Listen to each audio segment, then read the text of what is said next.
Radio Kantipur, radio राष्ट्रको।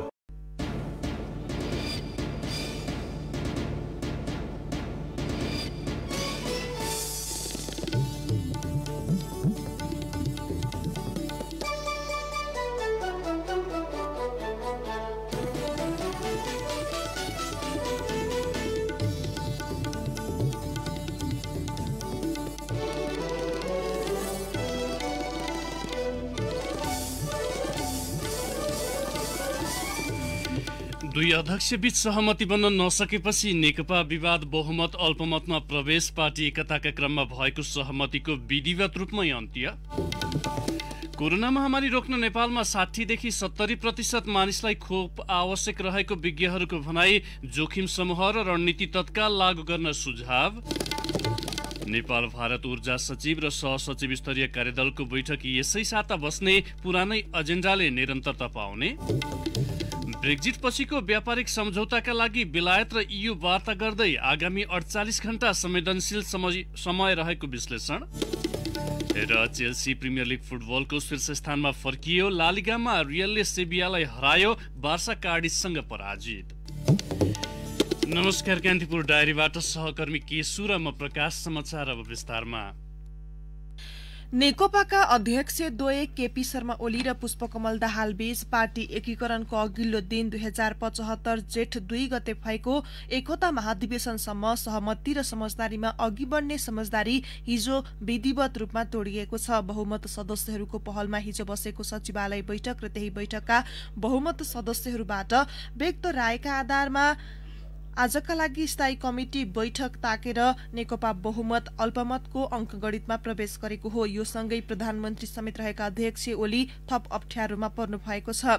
2.5 वर्ष अघिको समझदारी पत्रको पहिलो बुदामै आगामी एकता महाधिवेशन वैचारिक राजनीतिक विषय एवं नेतृत्व निर्माण र संगठन सम्बन्धी विषय अल्पमत बहुमतका आधारमा नभई सहमति र समझदारीका आधारमा टुङ्गो लगाउने भनिएको छ।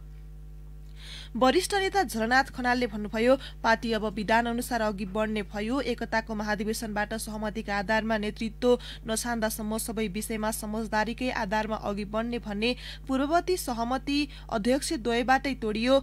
आज सचिवालय बैठक बसौं भन्नेमा दुई अध्यक्षबीच सहमति थिएन। भोलि स्थायी कमिटी बैठक पनि सहमतिले होइन, कमिटिले राखेको हो।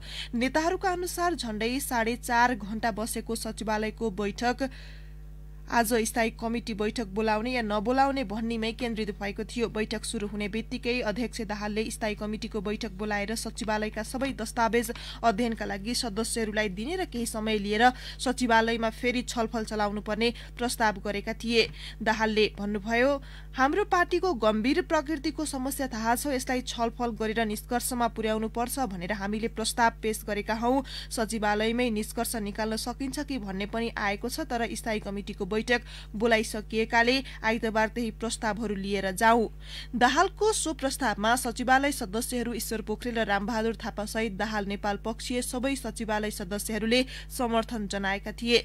महासचिव विष्णु पौडेलले भने समस्या बोकेर स्थायी कमिटिमा जानका लागि सचिवालय असफल भएकै हो त भनेर सोध्नु भएको थियो। उहाँको सो प्रश्नमा खनाल, माधव नेपाल र वामदेव गौतमले असहमति राखे।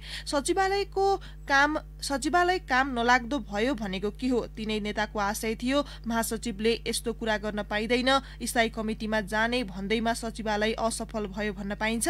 बैठकमा आफू र महासचिव पौडेल बाहेकका सदस्यहरू स्थायी कमिटिमा दस्तावेजहरू बाँडेर सचिवालयमा पनि सहमति खोज्न थप समय लिने विषयमा सहमत भएपछि ओलीले असन्तुष्टि पोख्नु भएको थियो। कोरोना महामारी रोक्न नेपालमा 60 देखि 70% मानिसले संक्रमण विरुद्धको खोप लगाउनु पर्ने विज्ञहरूले बताएका छन्। विश्व स्वास्थ्य संगठन WHO ले कोरोना विरुद्धको खोप विकास नभएसम्म सामाजिक दूरी कायम राखी मास्क लगाउने, साबुन पानीले हात धुने, हावा ओहोर दोहोर हुने ठाउँमा बस्ने लगायत जनस्वास्थ्यका उपाय अपनाउन सुझाव दिँदै आएको छ। कोभिड खोप सल्लाहकार समितिका संयोजक तथा बाल स्वास्थ्य महाशाखाका पूर्व निर्देशक डाक्टर श्यामराज उप्रेतीले भन्नुभयो, यस्ता जनस्वास्थ्यका उपाय बिनै महामारी रोक्न न्यूनतम 90% प्रतिशत, प्रभावकारी खोप 60 देखि 70% लगाउनुपर्छ। तर खोपले गर्दा आम व्यक्तिको शरीरमा उत्पन्न हुने संक्रमण विरुद्धको रोग प्रतिरोधात्मक क्षमता कति समय रहन्छ भन्ने त्यो अहिले भन्न सकिने अवस्था छैन। नेपालमा 70%ले खोप लगाए करिब 2 करोड 10 लाख जनाले त्यो सुविधा पाउनेछन्। सरकारले जोखिम समूहमा रहेका र अन्यलाई खोप दिने नीति लिएको छ। कोरोना भाइरस नयाँ भएको तथा संक्रमण सुरु भएको वर्ष दिन नाघेकाले जानकारी र अनुसन्धानको अभावमा खोपको कभरेज कति हुन्छ भन्ने यकिन जवाफ दिन मुस्किल रहेको डाक्टर उप्रेतीको भनाइ छ। विज्ञहरूका अनुसार करिब 70% मानिसमा खोप दिँदा संक्रमण मात्र रोकिन्न, मृत्युदरमा पनि कमी आउँछ। एपिडियोमोलोजी तथा रोग नियन्त्रण महाशाखाका पूर्व निर्देशक एवं कोरोना खोप व्यवस्थापन समितिका सदस्य डाक्टर डीजी ठाकुरले भन्नुभयो, रणनीतिक रूपमा प्रक्रिया पुर्याएर खोप लगाइयो भने सबैलाई खोप लगाइरहनु पर्दैन। हाम्रो उद्देश्य कोभिड संक्रमणको कडी तोड्नु हो। जोखिममा रहेका समूहलाई खोप लगाएर संक्रमणको विस्तार रोक्न सफल रह्यो भने पुरै जनसङ्ख्यालाई खोपको आवश्यकता हुन्न। निश्चित संख्यामा भ्याक्सिनेसन गर्दा ठूलो समुदायमा भाइरसको प्रसारमा कमी आउने विज्ञहरूको भनाइ छ। नेपाल र भारत बीच ऊर्जा सचिव र सहसचिव स्तरीय संयुक्त कार्यदल बैठक यसै साता बस्ने भएको छ। कोभिड-19 को महामारीका कारण अनलाइन मार्फत हुन लागेको बैठकमा पुरानै एजेन्डाले प्राथमिकता पाउने मन्त्रालयले जनाएको छ। यसअघि छलफल भएका तर नटुङ्गिएका विषयमा बैठक केन्द्रित हुने ऊर्जा, जलस्रोत तथा सिंचाई मन्त्रालयका सचिव प्रवीण राज अर्यालले जानकारी दिनुभयो। उहाँले भन्नुभयो, यसअघि छलफलमा रहेका विषय नै यो पटकको बैठकमा एजेन्डाका रूपमा प्रस्तुत हुनेछन्। यद्यपि बैठकका एजेन्डाबारे दुई देशबीच छलफल जारी छ।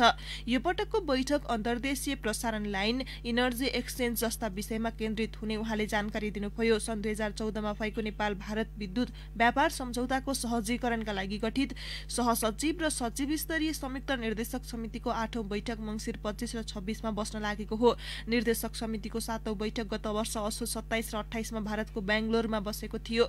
यसअघिको बैठकमा कटैया कुसाहा प्रसारण लाइनको भारततर्फको खण्ड नेपाल विद्युत प्राधिकरणको खर्चमा बिहार सरकारले स्तर उन्नति गर्ने सहमति भएको थियो। सहमति कार्यान्वयनका लागि यो पटकको बैठकमा छलफल हुने मन्त्रालयका सहसचिव अर्यालले बताउनुभयो।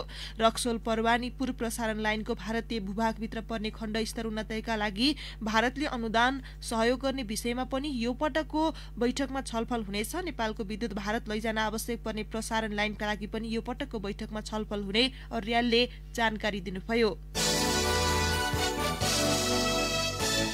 लुम्बिनी प्रदेशको प्रदेशसभाको 6औं अधिवेशनसम्म 157वटा बैठक बसेका छन्। नाम र स्थायी राजधानीको टुङ्गो लगाएपछि असोज 20 यता प्रदेशसभा प्राय सुनसान छ। प्रदेशसभा संघीयता कार्यान्वयन र प्रदेशका लागि आवश्यक नीति र कानून निर्माण गर्ने मुख्य थलो हो।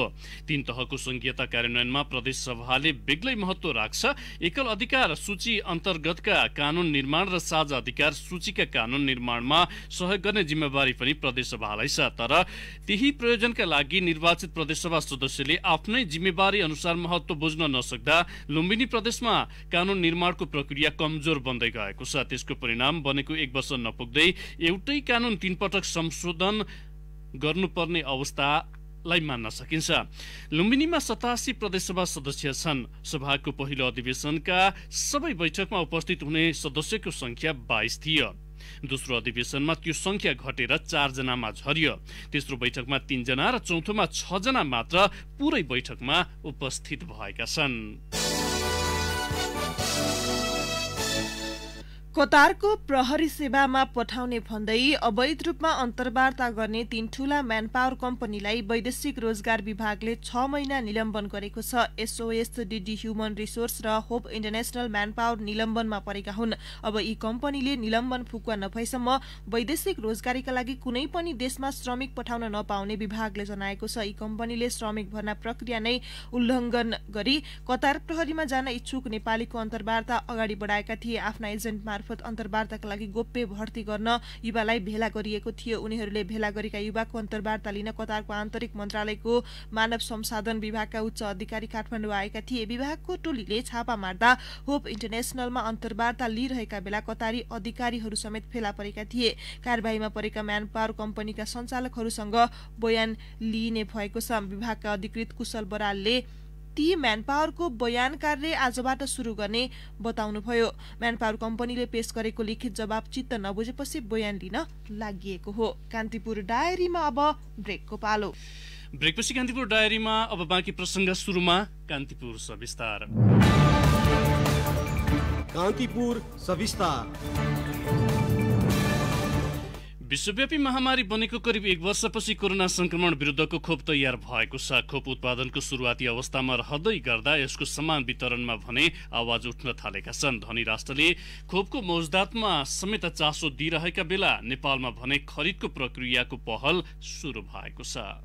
विभिन्न मुलुकले उत्पादन गरेको खोपले परीक्षणको तेस्रो चरण पूरा गरिरहँदा केहीले भने प्रयोगका लागि अनुमति पाइसकेका छन्। यससँगै विश्वमा खोपको समान वितरणका लागि आवाज समेत उठ्न थालेका छन्, जसको प्रमुख कारण खोपको पूर्ण रूपमा उत्पादन नभइसकेको हालको अवस्थामा धनी राष्ट्रहरूले मौजदात सहित बुकिङ थाल्नु नै हो। संयुक्त राष्ट्रसंघले समेत गरीब राष्ट्रमा खोपको पहुँच समान रूपमा पुर्याउनु पर्ने भन्दै दबाब दिइरहेको छ। Bharat, European union, America, Canada र बेलायतले अधिकांश खोप रिजर्भ गरिसकेका छन्। यसबाट विश्वका नेताहरू आफ्नो जनताको स्वास्थ्यका लागि मात्र सचेत रहेको देखिएको विश्व स्वास्थ्य संगठन WHO ले आरोप लगाएको छ। खोपको तेस्रो चरणको परीक्षणका लागि अनुमति दिएका मुलुकले समेत सुरुवाती चरणमै प्रयोग गर्न पाउने भएका छन्। केही मुलुकले भने उत्पादन गरिएका मध्ये आधा आफ्नै मुलुकमा प्रयोग गर्ने जनाएका छन्। भारतको सेरुम इन्स्टिच्युटले उत्पादन गरेको मध्ये आधा आफ्नै मुलुकका लागि प्रयोग गर्ने जनाइसकेको छ। यस्तो अवस्थामा नेपाल लगायतका गरीब मुलुकमा खोपको पहुँचको अवस्था कस्तो हुन्छ त? स्वास्थ्य तथा जनसंख्या मन्त्रालयका जनस्वास्थ्य विज्ञ डाक्टर सुरेश तिवारी। जसरी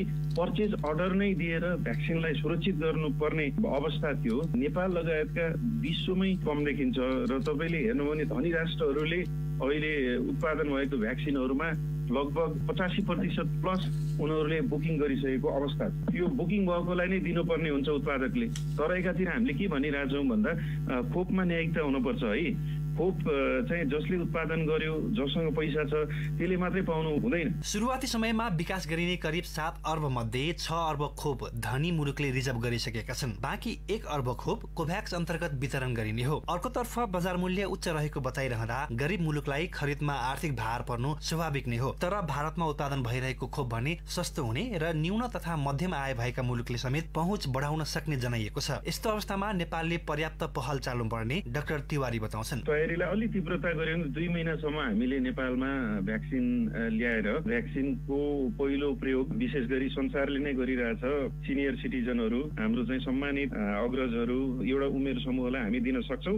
प्रक्रियागत रूपमा हामी एकदम अगाडि छौँ। अबको 2 महिनामा चाहिँ भ्याक्सिन ल्याउन सक्छौँ। कोरोना संक्रमण विरुद्धको खोप प्रत्येक व्यक्तिलाई 2 डोज आवश्यक पर्ने अनुसन्धानले देखाएको छ। राष्ट्रसंघ अन्तर्गतको कोभ्याक्सले सबै मुलुकमा कम्तीमा 20% जनसंख्यालाई पुग्ने गरी प्रक्रिया अघि बढाएको सन्दर्भमा थप खोप खरिदका लागि सरकारले कोषको तयारी गरेको छ। स्वास्थ्य तथा जनसंख्या मन्त्रालयका सहप्रवक्ता डाक्टर समीर कुमार अधिकारी। पहिलो प्राथमिकतामा पाउने खोप अभियानका क्रममा छ। दोस्रो प्राथमिकता भनेको हामीले अनुदानमा अर्को तरिकाले सरकार मार्फत अनुदानमा लिने कामहरू त्यसको लागि छ। यी खोपहरू आउन्जेलसम्म हामीले प्रयोग गरुन्जेलसम्ममा सरकारले खरिद गर्नका लागि खोप कोषमा रकमहरू राख्ने, खोप कोषमा रकमहरू आह्वान गर्ने र त्यसपछि अरू प्रक्रिया अगाडि बढ्ने भावनाले खोपकै लागि खोप कोषमा कति रकम जम्मा गरियो भन्ने कुरा चाहिँ ठ्याक्कै अहिलेलाई छैन। संक्रमणको महामारी फैलिएको करिब 1 वर्षको अवधिमा समाधान स्वरूप विकास गरिएको खोप ढिलो चाँडो नेपाल आउँछ नै। तर स्वास्थ्य संवेदनशीलतामा जोडिएको संक्रमण विरुद्धको खोप धनी राष्ट्रले आफ्नो सहज पहुँचमा ल्याउन गरिरहेको होडबाजी जस्तै यहाँ पनि हुन सक्ने सम्भावित विभेदमा सरकार संवेदनशील बन्नुपर्नेछ। कोरोना परीक्षणका लागि आवश्यक उपकरण खरिदमा भएको अनियमितता खोपको खरिदमा नहोस्। रेडियो कान्तिपुरका लागि बीबीसीको सहयोगमा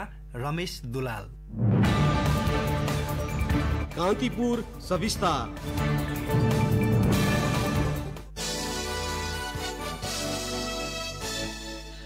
सुर्खेत विमानस्थलको धावन मार्ग विस्तारका लागि 30 बिघा जग्गा अधिग्रहण गरिने भएको छ। प्रदेश सरकार र संघीय सरकार बीच गत असोज 15 मा विमानस्थल विस्तार र स्तरोन्नतिका लागि भएको सम्झौता अनुसार जग्गा अधिग्रहण गरिने भएको हो।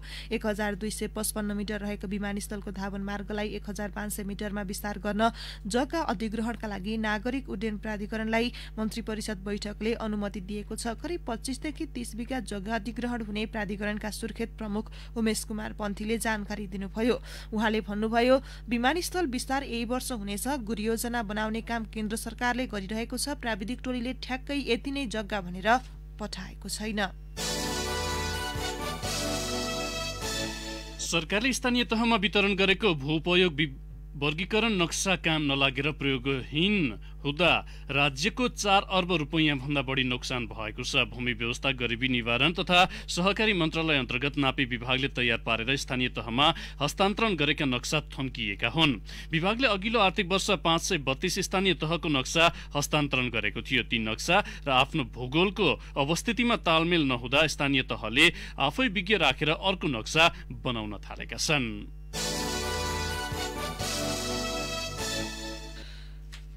बेलायतले अब फेरि विश्वभरका उच्च दक्ष जनशक्ति भित्राउने घोषणा गरेको छ। खुबी हुनेलाई नेपाल सहित विश्वभरबाट बेलायत आएर काम गर्न अब बाटो खुलेको हो।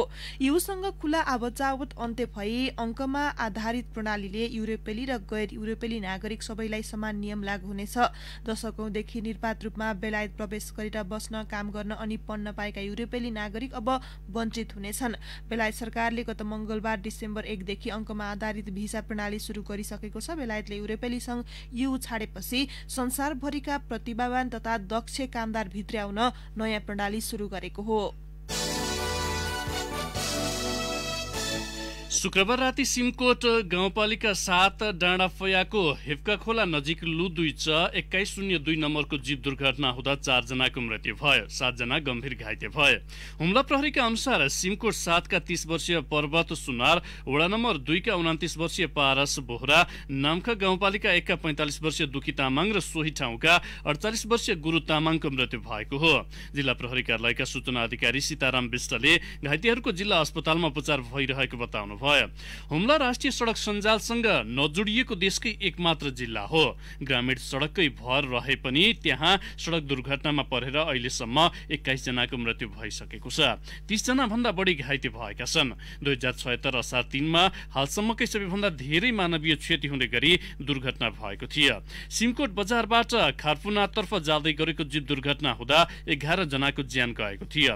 दुर्घटनामा खारफुनाथ गाउँपालिकाकी उपाध्यक्ष सिन्धु हमालको पनि मृत्यु भएको थियो। त्यसैगरी गत वर्षकै मंसिरमा सिमकोटको लग्नामा टिपर दुर्घटना हुँदा 4 जनाको ज्यान गएको थियो। यसअघि 2075 मा नामका गाउँपालिकाको पानीपालमा पनि टिपर दुर्घटना भएको थियो, जसमा 2 जनाले ज्यान गुमाएका थिए।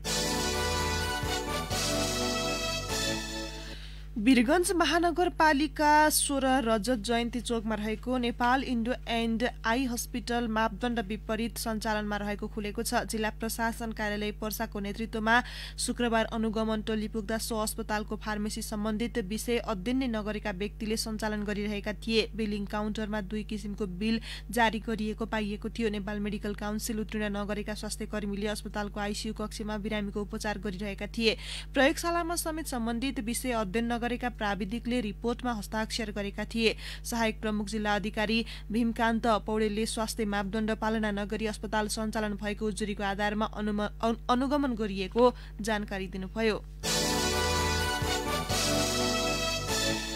राज संस्था र हिन्दू राष्ट्र पुनर्स्थापनाको मागसहित राजवादीहरूले काठमाडौँमा प्रदर्शन गरेका छन्।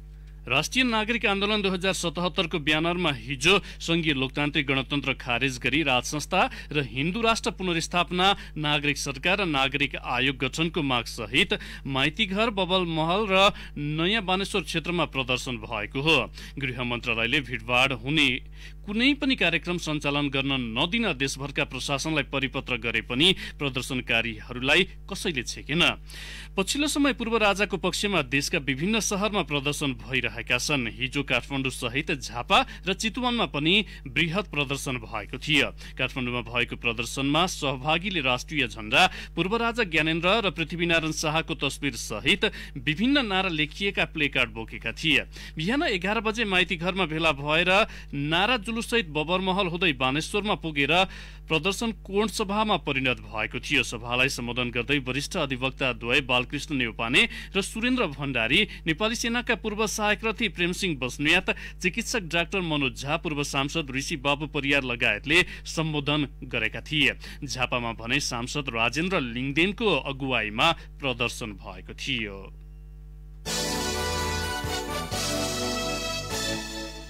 यस वर्षको मिस नेपालको उपाधि 23 वर्षीय नम्रता श्रेष्ठले जितेकी छन्। राजधानीमा हिजो सम्पन्न ग्रान्ड फिनालेमा 20 प्रतिस्पर्धीलाई पछि पार्दै उनले मिस नेपाल ओल्डको उपाधि जितेकी हुन्। किन्डरगार्टन शिक्षिका समेत रहेकी उनले अब मिस ओल्डमा नेपालको प्रतिनिधित्व गर्न पाउने छिन्। यस्तै मिस नेपाल सुप्रानेसनल सिमल कनौजिया, मिस नेपाल इन्टरनेसनल सन्ध्या शर्मा र मिस नेपाल अर्थको उपाधि सुप्रिया श्रेष्ठले जितेकी छन्।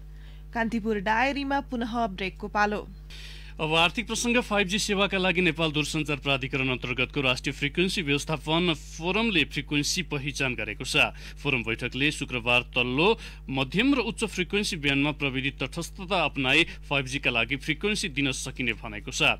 फोरमले 700, 900 र 2300 त्यसैगरी 2600 मेगाहर्ज ब्यान्डलाई तल्लो ब्यान्ड अन्तर्गत राखेको छ। 3300, 3400 र 3600 त्यसैगरी 4700 मेगाहर्जलाई मध्यम अनि 26 गीगाहर्ज ब्यान्डलाई उच्च ब्यान्ड को सूचीमा राख्दै यी सबैमा 5G सेवा सञ्चालन गर्न सकिने गरी फ्रिक्वेन्सी पहिचान गरेको हो। कोभिड-19 बाट प्रभावित व्यक्तिलाई उद्यममा लगाई स्वरोजगार बनाउने भन्दै लुम्बिनी प्रदेश सरकारले ऋण रकमको ब्याजमा अनुदान कार्यक्रम शुरू गरेको छ। वैदेशिक रोजगारीबाट फर्केका बेरोजगार, अपाङ्गता भएका, द्वन्द्व पीडित, एकल महिला र सीमान्तकृत वर्गलाई प्राथमिकता दिई ऋण लगानी गरिने र त्यो ऋणको 3 वर्षसम्मको ब्याज मन्त्रालयले तिरिदिने भएको हो। प्रदेशको उद्योग, पर्यटन, वन तथा वातावरण मन्त्रालयले वार्षिक झण्डै 43 करोड ऋण परिचालन हुने गरी नेपाल बैंक लिमिटेडसँग शुक्रबार सम्झौता गरेको छ, जसमा नेपाल बैंकले लिने 7.25% ब्याज मन्त्रालयले तिरिदिनेछ। कान्तिपुर डायरीमा अब अन्तर्राष्ट्रिय प्रसंग ब्रेक्जिट पछिको व्यापारिक सम्झौताका लागि बेलायत र युरोपियन युनियन ईयूले वार्ता सुरु गर्ने भएका छन्। वार्ताका लागि बेलायतका प्रधानमन्त्री बोरिस जोन्सन र युरोपियन कमिसन प्रमुख उर्सुला भोन डेर लियन बीच हिजो टेलिफोनमा कुराकानी भएको बीबीसीले जनाएको छ। वार्ताका क्रममा प्रमुख 3 एजेन्डामा छलफल हुने दुवै पक्षद्वारा जारी संयुक्त विज्ञप्तिमा भनिएको छ। आज र भोलि हुने वार्तामा आफ्नो अधिकार, प्रतिस्पर्धाका लागि नियम तथा कुनै पनि समस्याको समाधानका लागि पहल गर्ने विषयमा दुवै पक्ष बीच छलफल हुनेछ। 48 घण्टा अवधिको सो समय निकै संवेदनशील हुने बीबीसीले विश्लेषण गरेको छ। गत जनवरीमा बेलायत ईयूबाट बाहिरिए पनि व्यापारिक सम्झौता भने यही डिसेम्बर अन्त्यसम्म जारी रहनेछ। कान्तिपुर डायरीमा अब खेल प्रसंग। चेल्सी इंग्लिश प्रिमियर लीग फुटबलको शीर्ष स्थानमा फर्किएको छ। गैराती लिड्स युनाइटेडलाई 3-1 ले हराउँदै चेल्सीले टटनह्यामलाई 1 अङ्कले पछि पार्दै शीर्ष स्थानमा पुगेको हो। 9 महिनापछि दर्शक सहित मैदान उत्रिएको चेल्सीलाई जिताउन ओलिभर जिराउड, कुर्जुमा र क्रिस्टियन पुलिसिजले गोल गरे। खेलमा अग्रता भने 4औं मिनेटमा प्याट्रिक बामफोर्डको गोलमा लिड्सले लिएको थियो। त्यसपछि लगातार लिड्सलाई दबावमा राख्दै चेल्सीले खेलमा आफू अनुकूलको नतिजा हात पारेको हो। 11 खेलबाट चेल्सीको 22 अङ्क भएको छ। गैराती नै म्यानचेस्टर युनाइटेडले वेस्ट ह्याम युनाइटेडलाई समान 3-1 गोल अन्तरले हरायो। यो जितमा म्यान युनाइटेडलाई 19 अङ्कमा तालिकाको 4औं स्थानमा पुर्याएको छ। फुलह्यामलाई 2-0 ले हराएको म्यानचेस्टर सिटी 18 अङ्कमा तालिकाको 5औं स्थानमा उक्लिएको छ। गैराती नै एभर्टन र बर्नलीले 1-1 को बराबरी खेल्दै अङ्क बाँडेका छन्। उता स्पेनिस ला लिगा फुटबलमा रियल मड्रिडले सेभियालाई 1-0 ले हराएको छ। 55औं मिनेटमा पाएको उपहार गोल मद्दतमा रियलले जित हात पारेको हो। बार्सिलोना भने कार्डिफसँग 2-1 ले स्तब्ध भयो। अब मौसम सम्बन्धी जानकारी। काठमाडौँ उपत्यका सहित अधिकांश भूभागमा मौसम बदली हुने जल तथा मौसम पूर्वानुमान महाशाखाले जनाएको छ। केही दिनदेखि भने तराईका क्षेत्रमा हुस्सु बढेको विभागको भनाइ छ। केही बेर अघि 9 डिग्री सेल्सियस मापन गरिएको काठमाडौँ उपत्यकाको अधिकतम तापक्रम आज 18 डिग्रीसम्म पुग्नेछ। सूर्योदय बिहान 6:41 भयो भने सूर्यास्त भरे साँझ 5:09 हुनेछ। हवस् त यिनै प्रसङ्गसँगै कान्तिपुर डायरीको यो बुलेटिन यही सकिन्छ। केशु र प्रकाश आज्ञा माग्छौँ। नमस्कार।